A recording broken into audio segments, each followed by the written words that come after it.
An employee's job ends when they are terminated from their employer. An employee's decision to terminate their employment might be made voluntarily or involuntarily by their employer. Now, an employee may be able to file a lawsuit if they were fired unlawfully from their job. Terminations of employment is divided into two categories. Voluntary termination. An employee may choose to quit their job voluntarily at their discretion. Retirement or resignation are examples of voluntary termination. Involuntary termination. When an employee's employment is terminated by their employer, it is considered an involuntary termination. Section 11 of the Nigerian Labor Act provides that either party to a contract of employment may terminate the contract on the expiration of notice given by him to the other party of his intention to do so. This means that either the employer or employee can terminate the contract of employment on notice to the other party. Now, the notice to be given for the purposes of termination by either party shall be for a specific duration according to the length of the contract sought to be terminated. This duration are as follows. 1 day where the contract has continued for a period of 3 months or less. 1 week where the contract has continued for more than 3 months but less than 2 years. 2 weeks where the contract has continued for a period of 2 years but less than 5 years, and 1 month where the contract has continued for 5 years or more. It must be noted that any notice for a period of 1 week or more shall be in writing. Now, the periods of notice specified in above excludes the day on which notice is given. Remedies for wrongful dismissal. An employee may file a common law claim for wrongful dismissal if he believes that his employer has improperly terminated his contract, or if he believes that his contract has not been terminated in line with the terms of the agreement or Section 11 of the Labor Act. If an employee is fired for misconduct or in violation of any of the grounds listed in the Section 11 of the Labor Act, they may be entitled to damages for wrongful dismissal. Stated differently, the law acknowledges an employee's ability to file a lawsuit for wrongful termination. Now, the employee who was wrongfully fired is entitled to damages and other fair remedies, such as specific performance orders, injunctions, reinstatement, and re-engagement in cases where he can demonstrate that he was fired unfairly. Damages. Under the law, any employee has the right to sue for damages if he can prove that his employer fired him unfairly. Additionally, the employee is required to take reasonable steps to lessen these damages. Reinstatement. The employee whose contract of employment was wrongfully terminated can bring an action that the court should compel the employer to reinstate him and his job and pay him all his accruable benefits. Injunction. An employee who suspects that his employer intends to unlawfully terminate his contract of employment may bring an action in court, urging the court to restrain his employer from unlawfully terminating his contract of employment. Trade unions, trade disputes, and industrial actions. Like many other nations, trade unions, trade disputes, and industrial activities are important in influencing labor relations and promoting workers' rights in Nigeria. Now, trade union is any combination of workers or employees, whether temporary or permanent, the purpose of which is to regulate their terms of conditions of employment. Whether the combination in question would or would not, apart from this act, be unlawful combination by reason of any of its purposes being in restraint of trade, and whether its purposes do or do not include the provision of benefits for its members. Section 1 of Trade Union Act states this. Limitations exist in what a trade union is, as a trade union is not formed by reason only of any agreements between an employer and persons employed by him as to the terms and conditions of that employment, or any agreements for the instruction of any person in a profession, trade, or handicraft, or any agreement between partners as to their own business, or any trading agreement between employers, or any agreements imposing restrictions in connection with Section 1, Subsection 3 of the Trade Unions Act. The following bodies are prevented by law from joining or setting up a trade union: the Nigerian Army, Navy, or Air Force, the Nigeria Police Force, the Customs and Excise Department, the Immigration Department, and the Prison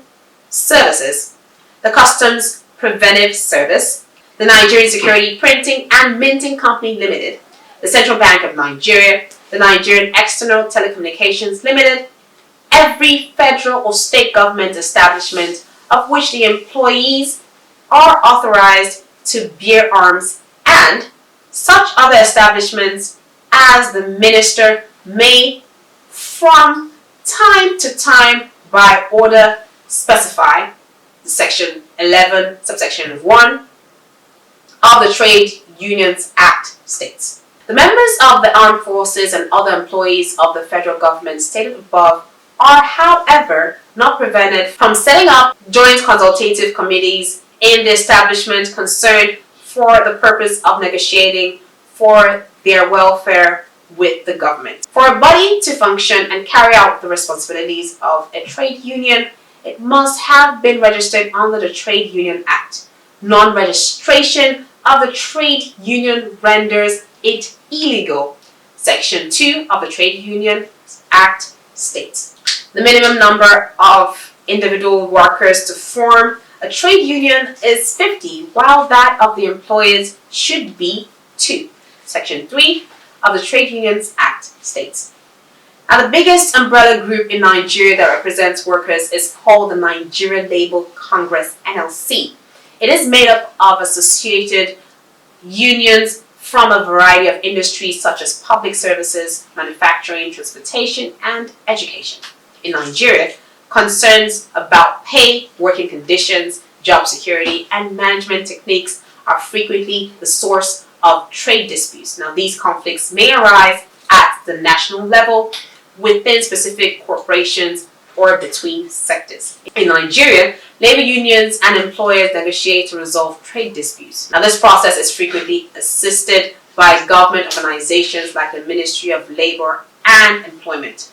When negotiations don't produce satisfactory results, trade disputes can sometimes turn into industrial actions like lockouts or strikes. Trade dispute is defined as any conflict between employer and workers or between workers and workers which is connected with the employment or non-employment or the form of employment and physical condition of work of any person according to Section 47, subsection 1 of the Trade Disputes Act 2004. An industrial action, also known as a labor strike or strike action, is a work stoppage brought on by a large-scale employee refusal to report for duty. Typically, a strike is called in response to complaints from employees.